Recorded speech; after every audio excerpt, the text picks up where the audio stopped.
یہ حکمت کی بھری ہوئی کتاب کی آیتیں ہیں، نیکوکاروں کے لیے ہدایت اور رحمت،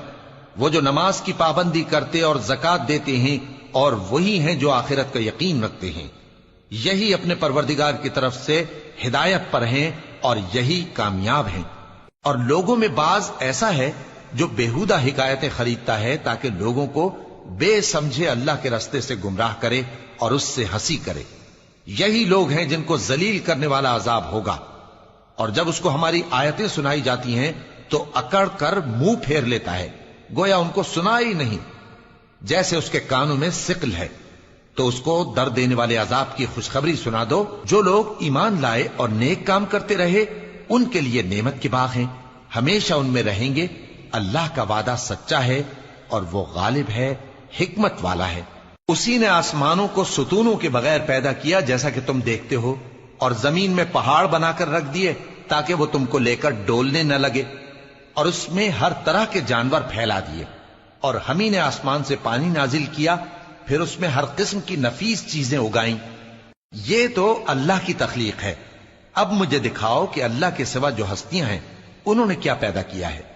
حقیقت یہ ہے کہ یہ ظالم کھلی گمراہی میں ہیں۔ اور ہم نے لقمان کو دانائی بخشی کہ اللہ کا شکر کرو، اور جو شخص شکر کرتا ہے تو اپنے ہی فائدے کے لیے شکر کرتا ہے، اور جو ناشکری کرتا ہے تو اللہ بھی بے نیاز ہے، لائق حمد و ثنا ہے۔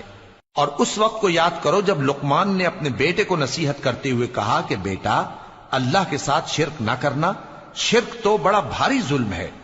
اور ہم نے انسان کو، جسے اس کی ماں تکلیف پر تکلیف سہ کر پیٹ میں اٹھائے رکھتی ہے، پھر اس کو دودھ پلاتی ہے، اور آخر کار 2 برس میں اس کا دودھ چھڑانا ہوتا ہے، میں نے تاکید کی ہے کہ میرا بھی شکر کرتا رہے اور اپنے ماں باپ کا بھی،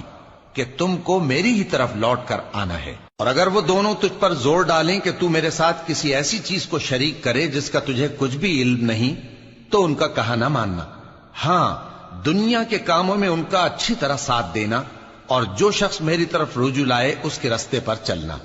پھر تم کو میری طرف لوٹ کر آنا ہے، تو جو کام تم کرتے رہے ہو سب سے تم کو آگاہ کر دوں گا۔ لقمان نے یہ بھی کہا کہ بیٹا، اگر کوئی عمل چاہے رائی کے دانے کے برابر بھی چھوٹا ہو، اور ہو بھی کسی پتھر کے اندر یا آسمانوں میں مخفی ہو یا زمین میں، اللہ اس کو قیامت کے دن لا موجود کرے گا۔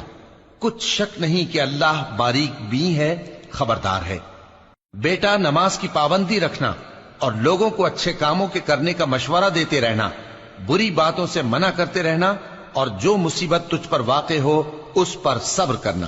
بے شک یہ بڑی ہمت کے کام ہیں۔ اور تکبر کرتے ہوئے لوگوں کے سامنے گال نہ پھلانا اور زمین میں اکڑ کر نہ چلنا، اس لیے کہ اللہ کسی اترانے والے شیخی خورے کو پسند نہیں کرتا۔ اور اپنی چال میں اعتدال کیے رہنا، اور بولتے وقت ذرا آواز نیچی رکھنا، کیونکہ بہت اونچی آواز گدھوں کی سی ہے، اور کچھ شک نہیں کہ سب سے بری آواز گدھوں کی ہوتی ہے۔ کیا تم نے نہیں دیکھا کہ جو کچھ آسمانوں میں اور جو کچھ زمین میں ہے سب کو اللہ نے تمہارے قابو میں کر دیا ہے،